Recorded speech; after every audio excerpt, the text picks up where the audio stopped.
Glória a Deus. Convido-os a se colocar em pés e abrir a sua Bíblia juntamente comigo. Evangelho de Jesus Cristo, escrito por Mateus, capítulo de número 14, verso 22.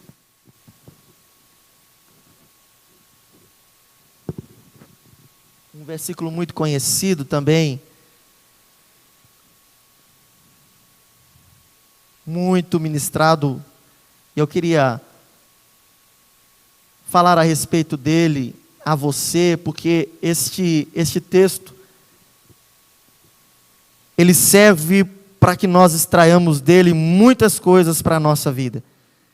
E eu acredito que se você prestar atenção, meditar na palavra, olhar com atenção, ouvir com atenção, você também tirará as lições que o Senhor nos passou aqui nessa passagem.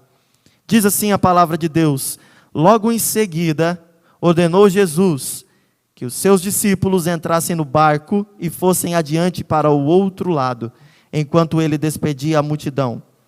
Despedida a multidão, ele subiu ao monte para orar em particular. Ao cair da tarde, estava ali sozinho. Entretanto, o barco já estava no meio do mar, atingido pelas ondas, porque o vento era contrário. Na quarta vigília da noite, dirigiu-se Jesus a eles, andando sobre o mar.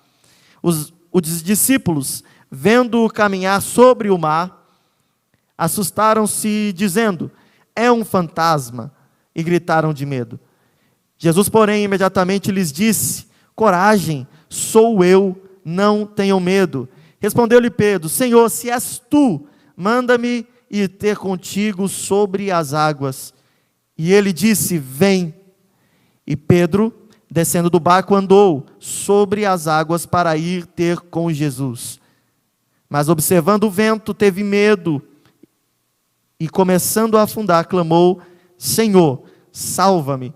Imediatamente Jesus estendeu a mão, tomou-o e lhe disse: homem de pequena fé, por que duvidaste? Quando entraram no barco, o vento cessou. Então os que estavam no barco o adoraram, dizendo: és verdadeiramente o Filho de Deus. Amém. Vamos orar. Deus maravilhoso Pai, nós somos gratos ao Senhor por essa oportunidade de expomos a Tua palavra. A Tua palavra, meu Pai querido, que ela é poderosa, ela é magnífica, ela é, meu Pai querido, viva, acima de tudo, meu Pai querido, ela é, Deus, a Tua direção aos nossos dias. Em nome de Jesus, permaneça conosco, em nome de Jesus, usa-nos para transmiti-la de maneira clara, objetiva, e Pai querido, de uma maneira que todos venham entender conforme o Espírito Santo assim o conceder. Em nome de Jesus eu te peço e já te agradeço por tudo, meu Pai. Amém. Deus abençoe, meus irmãos, podeis tomar os vossos assentos. Irmãos, eu acho muito interessante que nós vemos passagens como essas, Jesus andando sobre o mar, e juntamente com ele, também Pedro anda sobre as águas, e a semelhança do que Deus fez com o povo na travessia do Mar Vermelho, nós às vezes, portanto, ouvimos pregações, portanto, ouvimos mensagens a respeito desses temas, nós acabamos menosprezando os milagres que Deus realizou, e que Jesus realizou enquanto peregrinou aqui na terra. Mas, irmão, de maneira nenhuma, nós podemos pensar que os milagres que acontecem nessa passagem são pequenos. Nós vemos aqui uma pessoa andando sobre o mar, irmão. E o mar não estava de qualquer maneira, ele estava agitado, o vento estava contrário. Ou seja, o vento agitava o mar. Uma pessoa andando sobre o mar. Já era de nos admirar. Agora você imagina duas pessoas andando sobre o mar. E o terceiro milagre acontece quando eles entram dentro do barco e o vento para no momento que Jesus entra no barco. Então, são 3 milagres consecutivos realizados no mesmo momento e que às vezes nós menosprezamos, porque nós costumamos, assim como Tomé. Jesus fala para Tomé assim: você viu e creu, mas bem-aventurado é aquele que não viu e creu.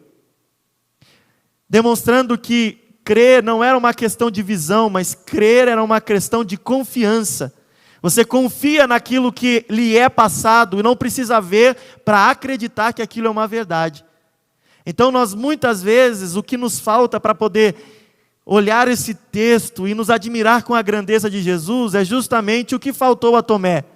Tomé precisou ver, e para nós às vezes nós precisamos ver o milagre para poder crer que Deus é poderoso, para andar sobre as águas e acalmar o vento, acalmar o mar agitado.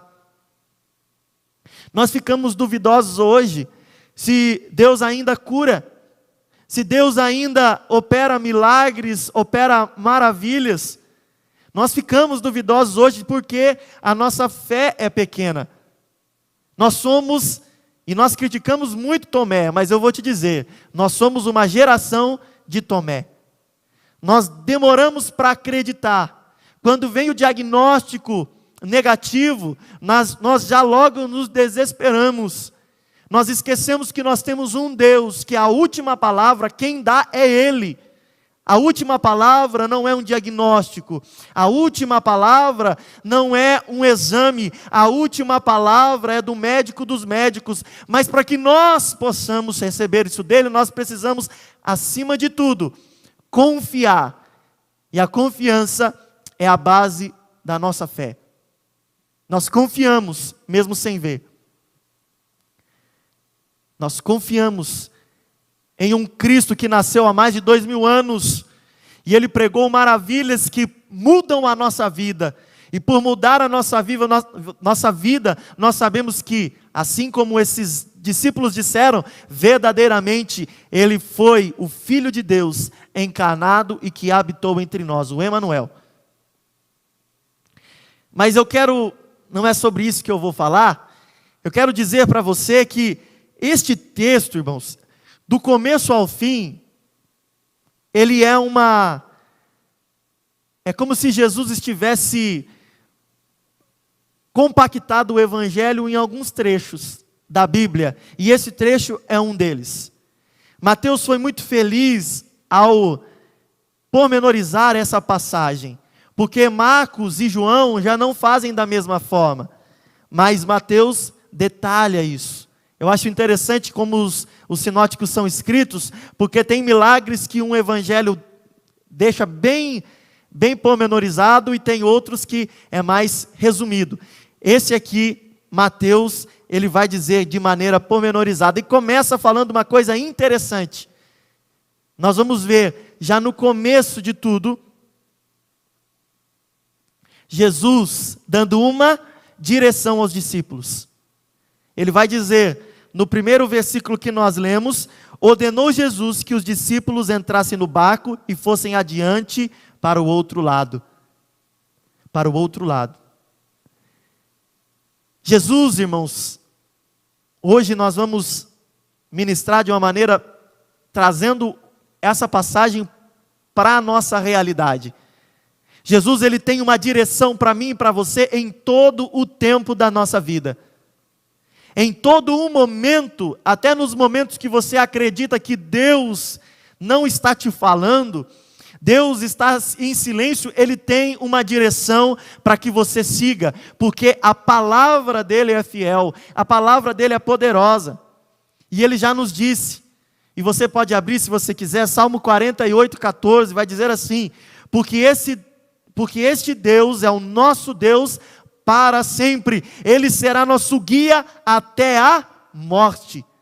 Então Deus está nos guiando até a morte, não nos guiando para a morte, mas nos guiando nessa vida, até que nós vivamos o último dia na face dessa terra, porque é aqui que nós precisamos desse cuidado, desse zelo, porque caso contrário, Deus não nos guiando, nós vamos ir pelo caminho certo ou errado. O que você acha, meu irmão? Se o nosso Deus não estiver nos guiando dia após dia, nós tendemos a ir pelo caminho certo ou tendemos a ir pelo caminho errado? Errado. Porque a palavra vai dizer para nós que enganoso é o coração do homem. Então nós vamos pensar que nós estamos indo para o caminho certo, mas com certeza nós estaremos indo pelo caminho errado se nós não seguirmos o direcionamento que Jesus nos traz. Os discípulos ouviram a ordem do Mestre, do Senhor, e eles então presenciaram algo maravilhoso. E se você quiser presenciar coisas grandes e maravilhosas na sua vida, ouça a ordem que Deus te dá, porque Deus está te guiando para coisas muito maiores do que você pode imaginar. Milagres muito maiores do que você jamais presenciou e que ninguém jamais presenciou, porque afinal de contas, Osmar, o Senhor, quando ele foi assunto ao céu, ele disse primeiro aos discípulos que eu enviarei e através deles vocês poderão fazer obras muito maiores do que as que eu realizei aqui na terra. Então, irmão, andar sobre o mar para nós deveria ser uma coisa típica. Nós não deveríamos nos espantar porque nós sabemos da soberania de Deus e nós compreendemos que esse Deus é poderoso. Mas hoje, se Deus cura de uma gripe, nós já logo duvidamos, será que foi Deus mesmo ou será que foi a aspirina? Será que foi Deus mesmo ou será que foi o remédio? Irmãos, nós temos que acreditar que Deus está nos conduzindo todos os dias da nossa vida, enquanto nós não entendemos que quem conduz-nos ao caminho da salvação, da redenção, da purificação dos nossos pecados, não é outro senão o nosso Senhor Jesus, através do Espírito Santo. E os discípulos entenderam isso. Jesus manda que eles partam para outro lugar, porque Jesus é quem direcionou eles.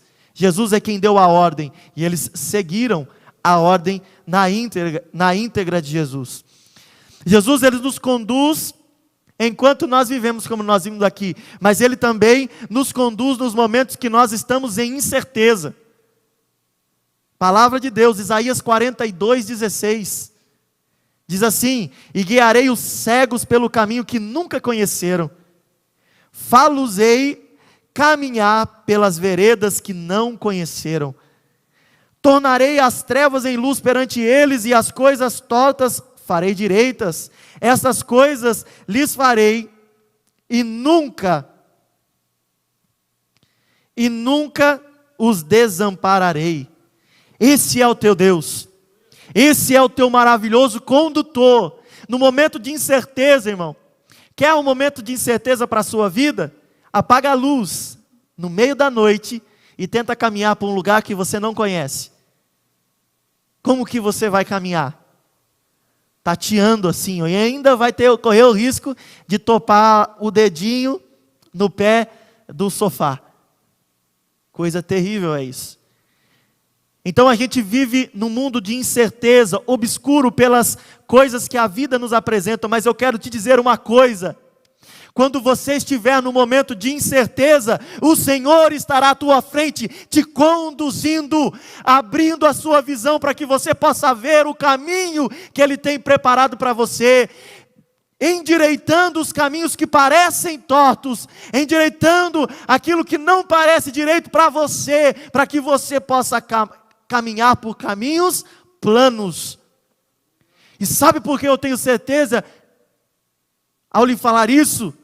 Porque a palavra de Deus é poderosa. A palavra de Deus é tão poderosa que nós vamos ler nela que passarão os céus e a terra, mas a palavra dele não há de passar. Por que isso? Você já parou para imaginar neste versículo? Quer dizer que os céus e a terra, coisas que nós consideramos como certas, imutáveis, permanentemente duráveis, elas um dia vão desaparecer, não vão existir mais. Mas mesmo que os céus e a terra deixem de existir, a palavra de Deus continuará sendo cumprida, independentemente das circunstâncias que o mundo esteja. A palavra de Deus continuará sendo a palavra de Deus, ela não mudará. Então, independente da sua dúvida, meu irmão, minha irmã que aqui está, a palavra de Deus é verdadeira, e Deus está te dizendo que Ele vai te conduzir, mesmo em meio às incertezas. Você já viveu momentos de incerteza na sua vida? Será que eu faço isso? Será que eu faço aquilo? Será que, quer ver uma coisa que deixa o crente em dúvida, Ederson? Será que eu dizimo? Será que eu não dizimo? Né, João Dartes? Pensa umas pessoas que têm dúvida sobre dizimar o crente, né? Mas outras coisas também, será que eu faço essa cirurgia? Será que eu não faço? Será que eu prego? Será que eu não prego? Será que eu tomo uma decisão ou não, ou fico aqui do jeito que eu estou? O Senhor está te dizendo hoje que a sua decisão não vai ser tomada baseado no achismo, vai ser baseado na fé que Ele te deu. Então confia no seu Deus, Ele te conduzirá nos momentos de incerteza. Agora, uma coisa interessante, nós encontramos lá no Salmo 23, nós podemos citar de cor, né? O Senhor sempre nos conduzirá para lugares agradáveis.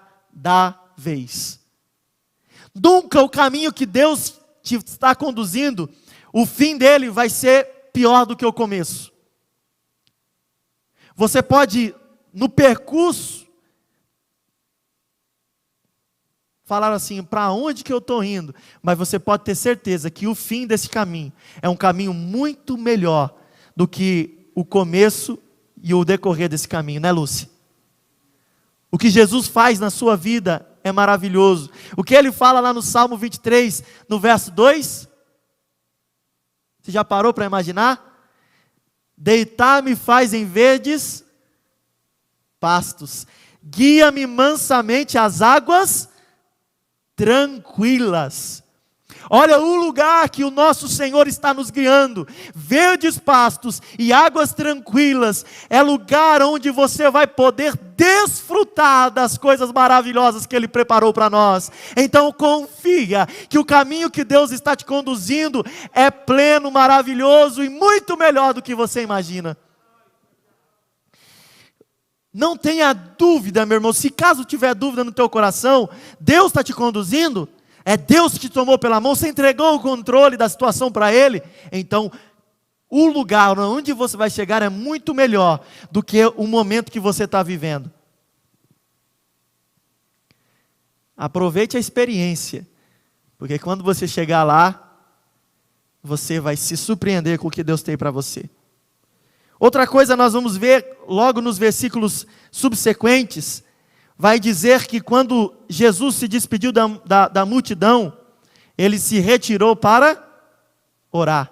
E Jesus fazia muito isso. Jesus era um homem de muita oração, uma pessoa de muita oração. Jesus orava tanto que eu acho que Daniel ficou no chinelo, né, Eduardo? Daniel, ele falava que ele orava 3 vezes por dia. Jesus, ele tinha dia que eu acho que ele orava 24 horas por dia.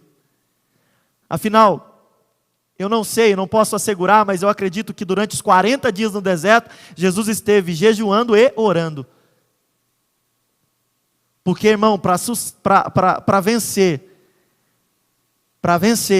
as tentações que Satanás propôs para ele tinha que estar no auge do Espírito Santo na sua vida, né? Diz que o Espírito Santo o conduziu para ser tentado, mas quando ele volta já diferente, ele volta cheio do poder para começar o seu ministério. Mas você vai perceber, Marcos 1:35 vai dizer assim, ó, e levantando-se de manhã, muito cedo, fazendo ainda escuro, saiu e foi para um lugar deserto e ali orava. Jesus não esperava o dia nem amanhecer, ele saía para orar. Mas por que ele vai nos deixar palavras assim? Lucas também vai dizer, ele porém retirava-se para os desertos e ali orava. Jesus estava nos ensinando a importância da oração. Os evangelistas, eles não citavam essas características que Jesus tinha por acaso, irmão. Era para nos deixar um exemplo de que é importantíssimo para nós uma vida de oração. E a maior parte das vezes que Jesus se encontra orando, ele se encontra em secreto, sozinho. Às vezes ele pegava o Pedro, Tiago e João para ir orar com ele. Mas muitas vezes o Pedro, Tiago e João não aguentavam orar com ele, porque ele orava demais.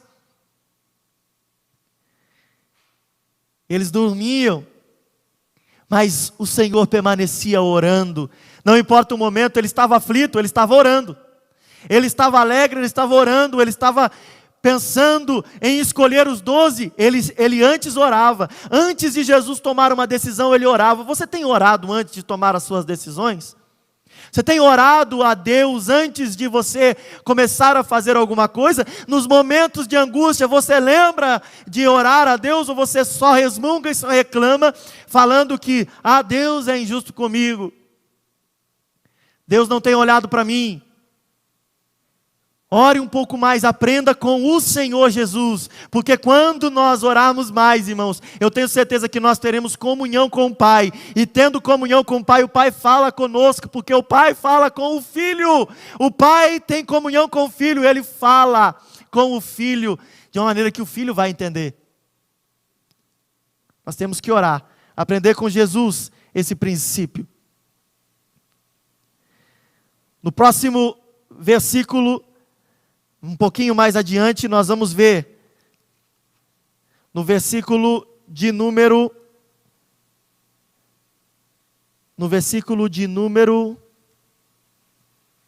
vou ver aqui, 26, vai dizer, os discípulos, vendo caminhar sobre o mar, assustaram-se. E aí, eu acho interessante essa passagem. Nós sabemos que, claro, existia toda a superstição judaica envolvida nessa passagem, mas uma coisa que me chama a atenção é que aqueles discípulos, eles ficaram tremendamente apavorados ao ver a imagem de Jesus caminhando sobre o mar. Claro, não era uma coisa normal de se ver. Você imagina, você vê uma pessoa caminhando sobre o mar, e estava escuro, e você olha assim de longe, aquela pessoa andando, vindo, fala, Senhor, o que será que é isso? Tenha misericórdia. Já começa a orar de todas as formas, né? E os discípulos, eles se assustaram. E isso nos remete a algumas lições que o Senhor também nos traz. As pessoas que vivem uma vida de pecado, afastadas do Senhor, distantes do Senhor, quando elas não conseguem reconhecer o Senhor, não conseguem conhecer o Senhor Jesus, não trazem Ele para a sua vida, elas andam assustadas, porque uma vida de pecado é uma vida de medo. A vida de pecado é uma vida de tormento, é uma vida de desassossego, é uma vida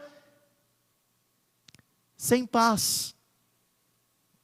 Você já parou para meditar nisso? Como as pessoas deste mundo não têm paz, como as pessoas desse mundo têm medo de tudo, e como elas transmitem o medo delas para nós. A bola da vez, irmãos, é o coronavírus. E como isso tem trazido medo a nós que servimos a Deus. Nós servimos a Deus e defendemos e acreditamos de maneira racional. Nós deveríamos confiar em tudo no Senhor. Porque, irmão, o nosso Senhor Jesus, Ele nos diz que Deus, Ele sabe a quantidade de fios de cabelo que tem na nossa cabeça. Se Ele é tão detalhista em conhecer essa coisa que para nós é sem valor nenhum, você imagina conforme a sua vida, se Ele não sabe o momento dela começar e o momento dela terminar. Afinal de contas, Ezequias estava com uma doença para a morte. Ele ora a Deus e o Senhor restaura a sua saúde e lhe acrescenta anos de vida. Pois é, se ele não acreditasse em Deus, ele iria simplesmente entregar os pontos e aceitar a morte, mas ele recorre ao Deus que é capaz de vencer a morte, o nosso último inimigo. Ele não só vai vencer, mas ele já venceu na cruz do Calvário. E nós ainda andamos preocupados com o medo. Eu quero te dizer, irmão, o medo não faz parte da vida de um crente salvo em Cristo Jesus. Nós podemos andar preocupados às vezes, mas medo Inclusive, medo da morte não é uma coisa natural para nós. Por quê? Porque esse medo é para aqueles que não têm paz. Mas uma vez que a paz de Jesus foi dado a nós, nós temos certeza absoluta que quem está no controle da nossa vida é o nosso Senhor.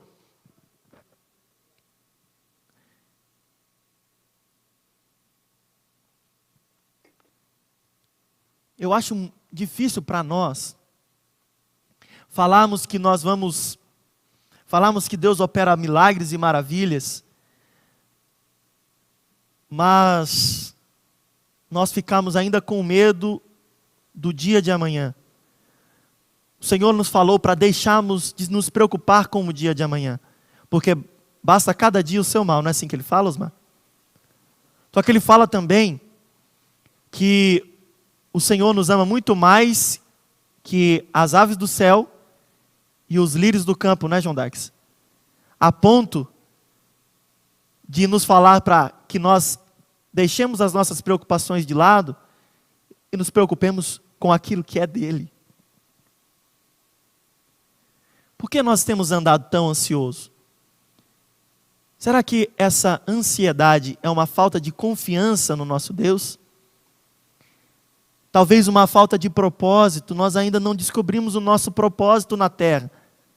Talvez nós não descobrimos o que o Senhor tem reservado para nós e nós andamos ansiosos, preocupados. Existem pessoas, irmãos, não quero aqui condenar ninguém, não é isso, mas existem pessoas que estão há mais de 1 ano sem vir na casa do Senhor com medo do coronavírus. E eu me pergunto, há lógica nisso? Logicamente,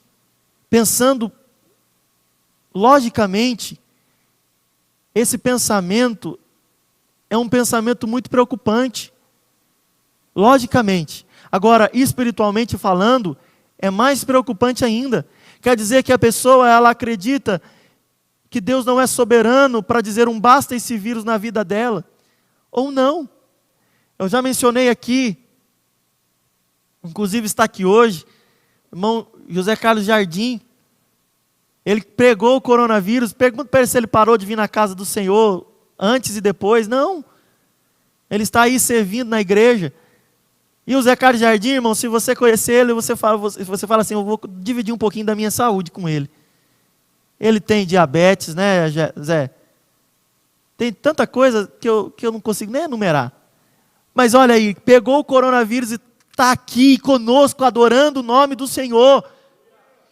Agora eu te falo, você imagina, ele ficaria na casa dele lá falando, estou com medo do coronavírus, deixaria de comungar com os santos, deixaria de aprender a palavra de Deus, deixaria de aproveitar a vida que o Senhor lhe deu, ficaria com medo e poderia mesmo assim contrair a doença e morrer. E aí, valeu a pena? É isso, irmãos, que eu digo para você. Nós temos que ter a nossa esperança no Senhor, porque pregar é fácil, mas nós estamos temendo. Nós estamos temendo o dia de amanhã, então aquilo que nós pregamos não se reveste de autoridade, porque mesmo nós não acreditamos. Deuteronômio 28, 67. Deus vai proferir as bênçãos e maldições ao povo, se obedecer ou não à palavra de Deus. E uma delas vai dizer assim, pela manhã dirás, quem me dera ver a noite, e à tarde dirás, quem me dera ver a manhã. Pelo pasmo de teu coração, que sentirás, e pelo que verás com os teus olhos. Isaías 57, 20 e 21 vai dizer assim, mas os ímpios são como o mar bravo, porque não se pode aquietar, e as suas águas lançam de si lama e lodo. Não há paz para os ímpios, diz o meu Deus. O ímpio não tem paz, mas uma vez que nós encontramos Jesus, Ele vai dizer para mim, como disse aos discípulos: a minha paz vos dou, não a dou como o mundo dá. Eu digo a você: no mundo tereis aflição, mas tende bom ânimo, eu venci o mundo, e eu farei de você um vencedor, porque lá em Apocalipse tem promessa para mim e para você, dizendo: ao que vencer, darei o poder ou autoridade, ou farei coluna do meu templo, ou deixarei assentar no meu trono, assim como eu venci e assentei no trono do meu Deus. E o Senhor tem promessa para o que vencer. Não tem vitória garantido para nós, mas não é a vitória como nós estamos procurando, porque a vitória que nós procuramos é a vitória aqui. A vitória que Deus prometeu nunca foi aqui, é uma vitória que excede as vitórias. Alexandre o Grande, aquele que conquistou o maior império já visto na história da humanidade, Napoleão, um dos maiores conquistadores e dominadores que existiram no mundo, não são capazes de ter a vitória que eu e você teremos um dia. Eles venceram guerras, venceram impérios. Irmãos, nós iremos ser mais vencedores do que esses homens, porque nós venceremos em Cristo Jesus. Agora, justamente o inverso também é verdade. Romanos 5:1 diz: tendo sido, pois, justificados pela fé, temos paz com Deus por nosso Senhor Jesus Cristo. Não somos mais condenados. Jacomel, você sabe o que mais deixa a gente preocupado? É a acusação dos nossos erros. Toda vez que nós pecamos, a acusação vem e nos tira a paz. E nós ficamos pensando assim: por que eu fiz isso? Que crente que eu sou? E aquela acusação vem. Mas Paulo vai dizer, e eu acredito que foi Paulo que escreveu, a maioria dos teólogos acredita assim também: tendo sido, pois, justificados pela fé.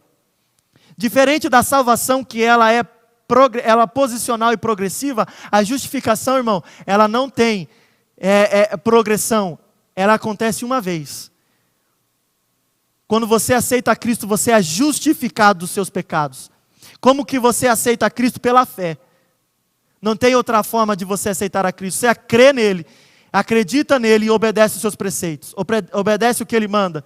Quando isso acontece, nós somos justificados. E quando nós somos justificados, a paz com o nosso Deus inunda o nosso coração. Porque até então nós ficamos brigando com Deus.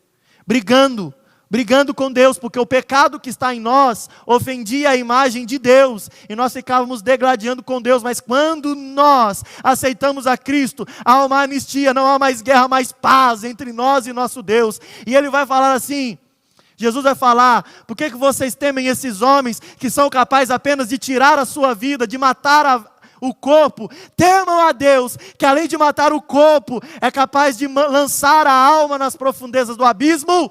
Esse é que nós devemos temer, e nós não temos mais guerra com esse Deus, nós temos paz com esse Deus.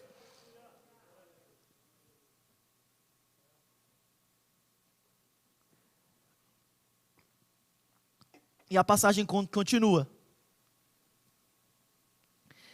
Nós temos uma quarta observação que vai dizer assim: eles gritam dizendo: é um fantasma.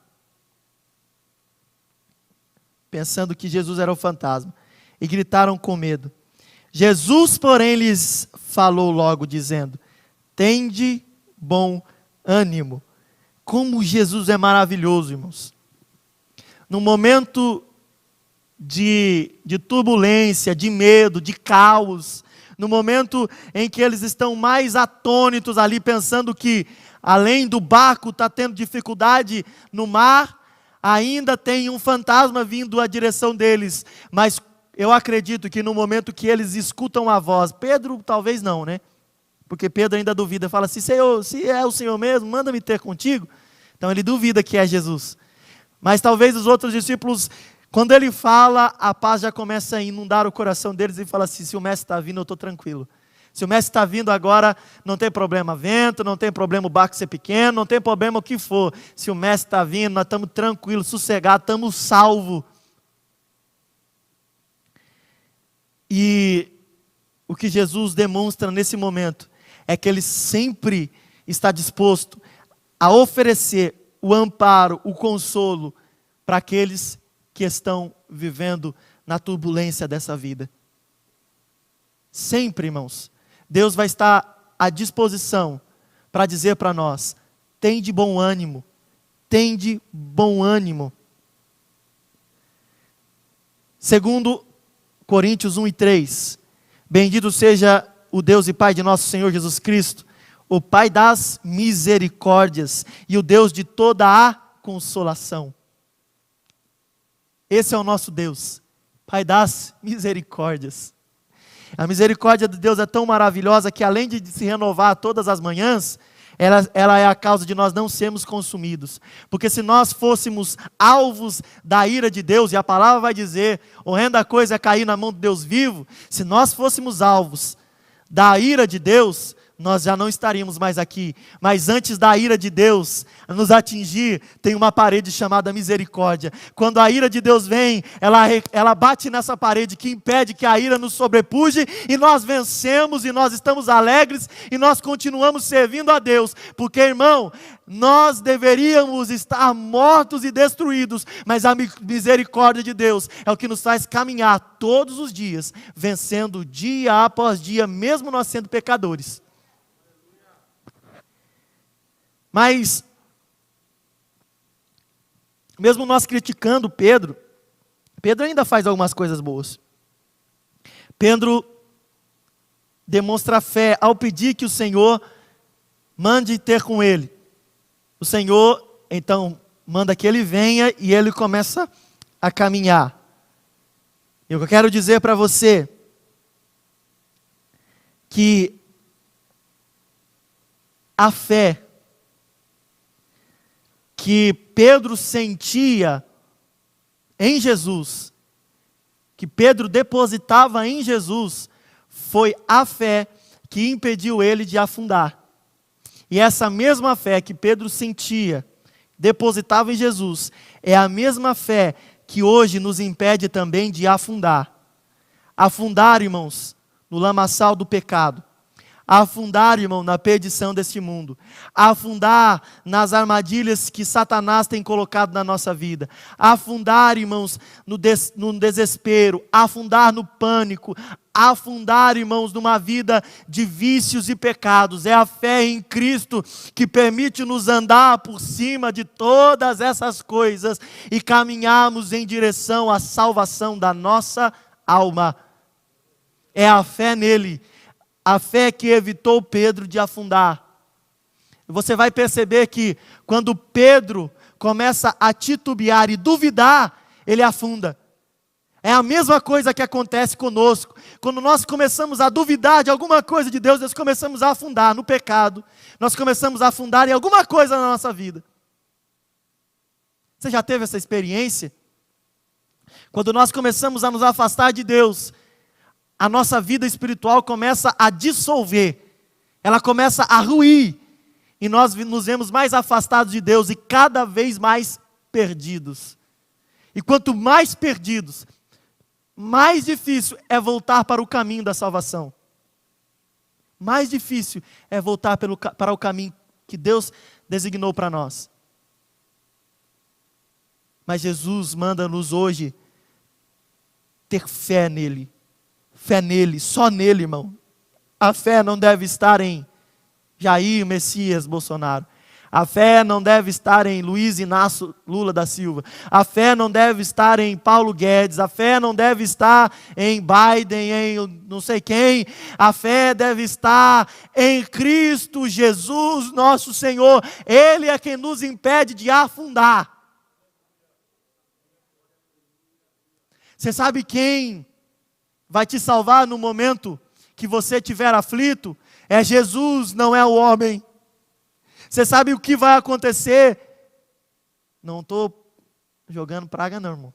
Sabe o que vai acontecer quando você estiver passando por um momento em que você não tenha solução, uma doença que seja incurável? É Jesus que pode te curar. Quimioterapia, irmão, não cura câncer. Cirurgia não cura câncer. Quem cura câncer é o Senhor Jesus, o médico dos médicos, Jeová Rafá, o Deus que cura.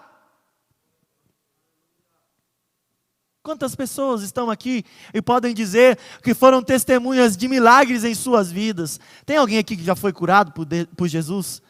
Olha aí, irmãos, pessoas que já foram curados. Porque Jesus olhou para você e viu em você a fé que era necessária para que Ele pudesse operar um milagre. Assim como Pedro. Jesus, ele vai dizer no capítulo 29, Pedro fala para ele: Jesus, se é o Senhor mesmo, manda-me ter contigo. Jesus vai fazer um convite para Pedro. E o mesmo convite que Jesus faz para nós hoje. Ele falava: Pedro, venha, vem. Talvez um simples convite, mas é o mesmo convite que Jesus está fazendo a nós hoje. Um convite ao arrependimento de uma vida de pecado. Vem, vamos sair dessa vida de perversão, de perdição. Vamos sair dessa vida de erro, de dúvida. Vem, eu quero te dar a saída, eu quero te dar a resposta. Vem, eu tenho o caminho de arrependimento para você, que te levará a uma vida de paz.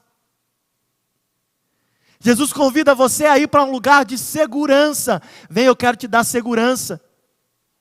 Como Jesus fala, como o salmista fala, em Salmo 46, o Senhor é o meu refúgio e a minha fortaleza, socorro bem presente na hora da angústia, pelo que nada temeremos, ainda que os montes se abalam, ainda que os mares rujam. Se Pedro tivesse lembrado disso, irmão, Pedro não teria afundado, porque ele saberia que esse Deus, que ainda que os mares rugissem e o vento fosse forte, Deus ainda estaria sendo o seu refúgio e a sua fortaleza. Ele estaria caminhando para a segurança. Esse é o convite que Deus te faz. Quer ter segurança? Abrigue-se em Jesus. Está com medo de alguma coisa? Está com dúvida de alguma coisa? Abrigue-se em Jesus, Ele não vai te desamparar.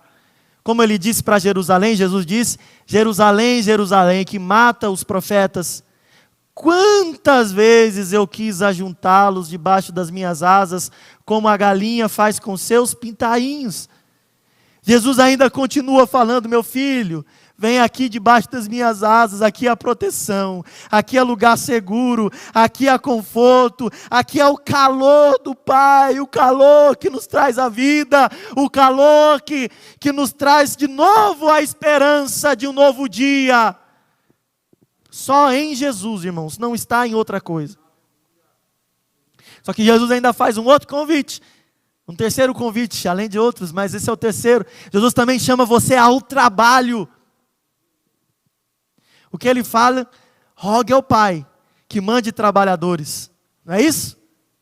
Porque a seara é grande, mas são poucos os ceifeiros. O que isso quer dizer, irmãos? Jesus está fazendo um convite.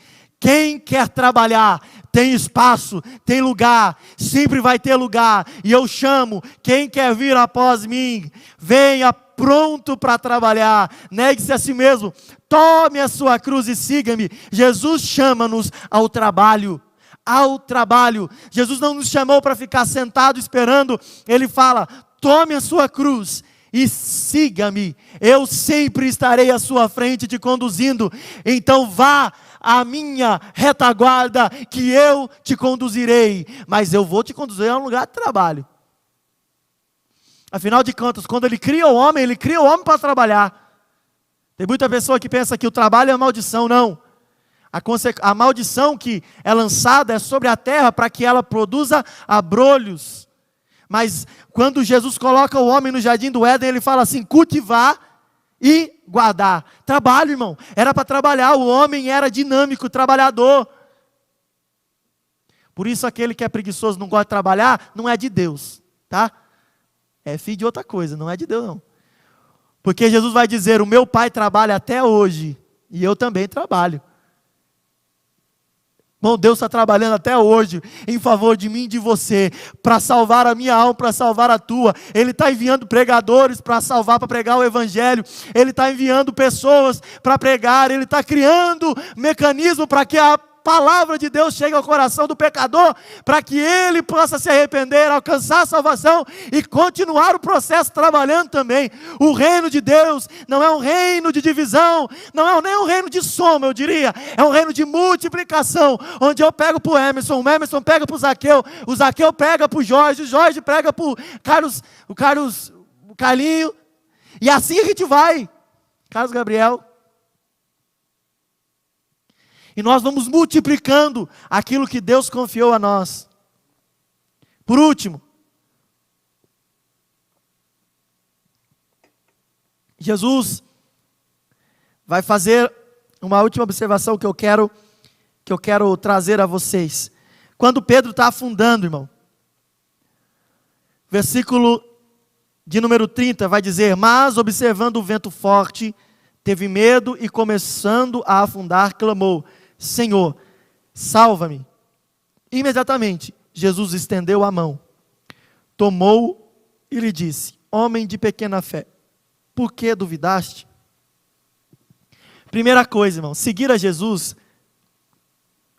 não é sinônimo de que não vai ter vento, de que não vai ter mar agitado.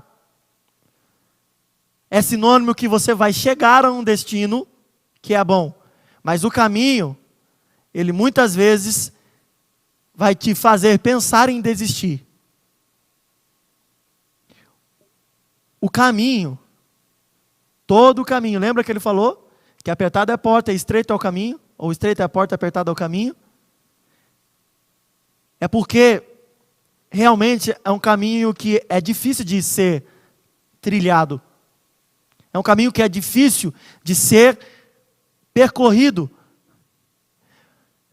Mas a promessa não está só para a maior promessa não está para o caminho, apesar de que Ele está nos conduzindo, e isso é uma esperança. A promessa está para que ao final do caminho nós o encontremos e possamos vê-lo face a face, assim como Ele é. Quando Pedro sente medo e ele começa a afundar, ele grita: Senhor, salva-me! Eu acredito que ele estava desesperado, irmão. Quem aqui já se afogou alguma vez? Já engoliu água aí? É aterrorizante, não é não? Dá um medo tremendo. Eu acredito que Pedro estava na mesma situação.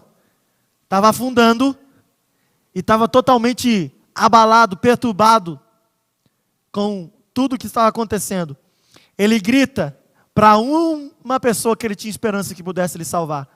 E aquela pessoa, a única que estava com ele naquela situação, estendeu a mão.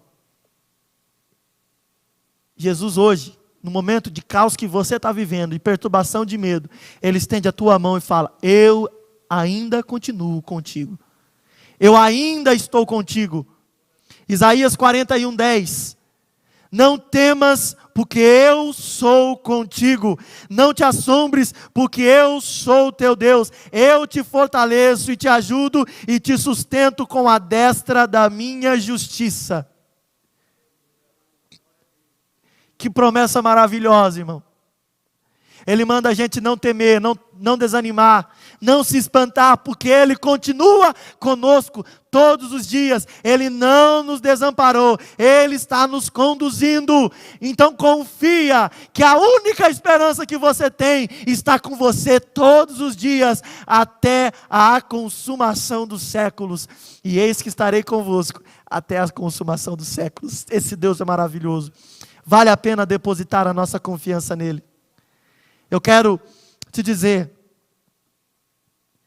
que momentos como esse acontecerão em nossa vida.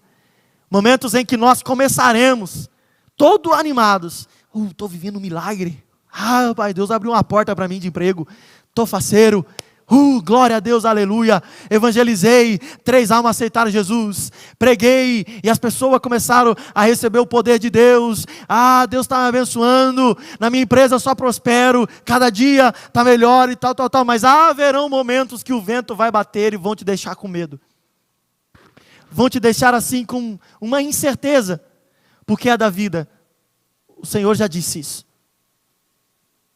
Mas eu quero te dizer que nestes momentos em que as coisas parecem que estão indo ladeira abaixo, o Senhor estará te esperando, que quando você clamar a Ele, Senhor, socorre-me, Ele vai de pronto se agachar e te levantar pela mão direita. A destra da justiça de Deus está te sustentando. Não tenha medo do que vai acontecer. Ele te ajuda.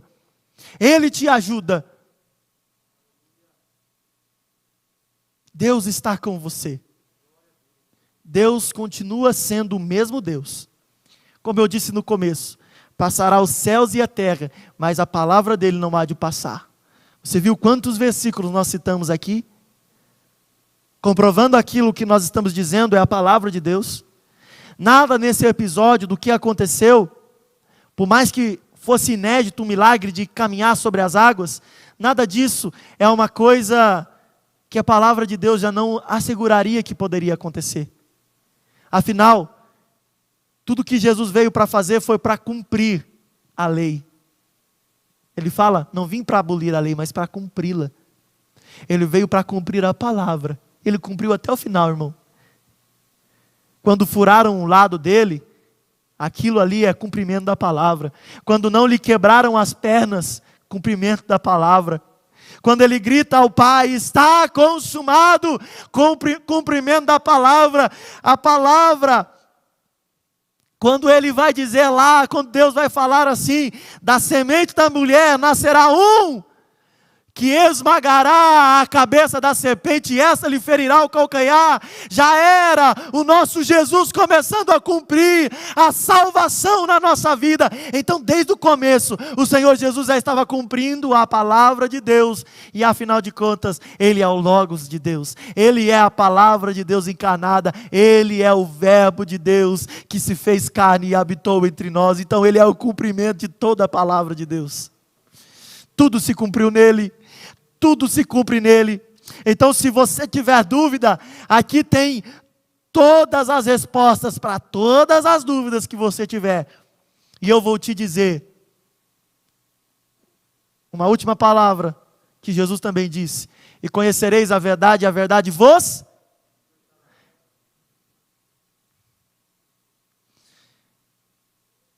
O que está te impedindo de ser livre hoje é a falta de conhecimento da verdade.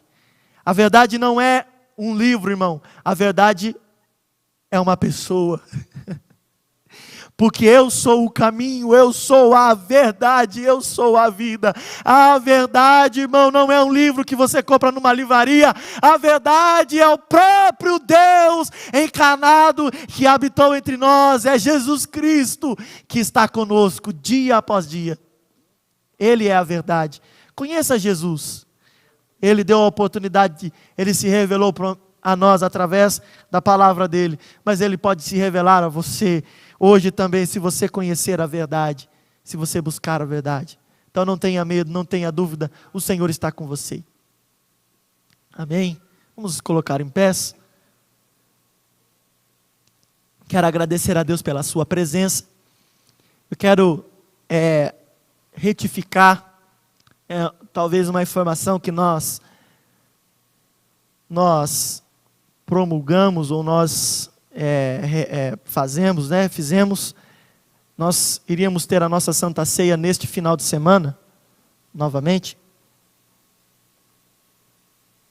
porque justamente nesse final de semana seria o primeiro sábado do mês, né?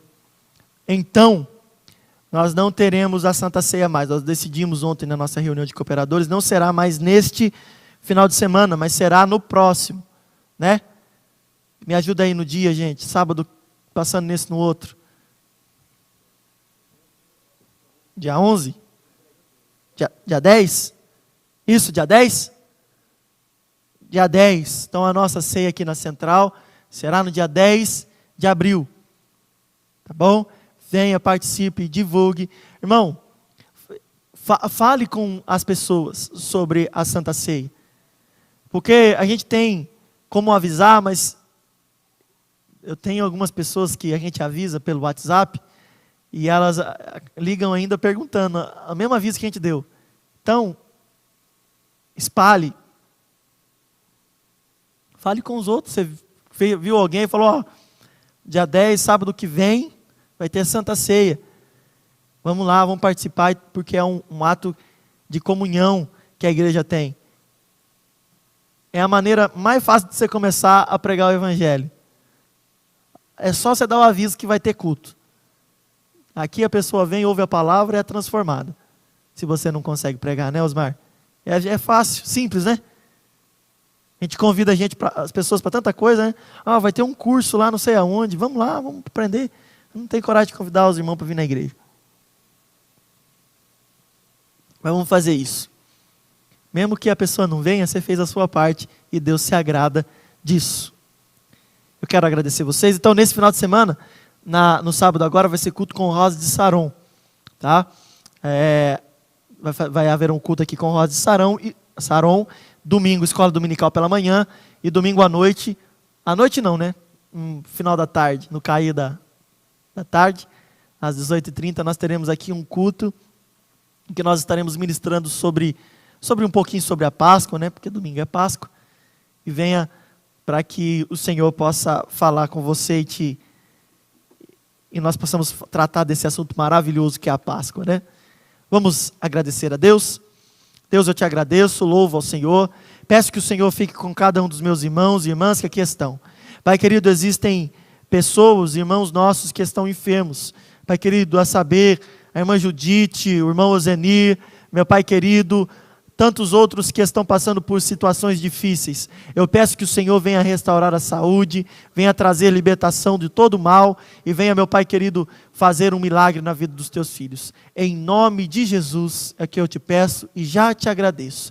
E que o amor de Deus, a graça do nosso Senhor Jesus Cristo e a comunhão do Espírito Santo estejam com todos hoje e sempre. E que todos digam: Deus te abençoe, meu irmão. Um ótimo feriado para você.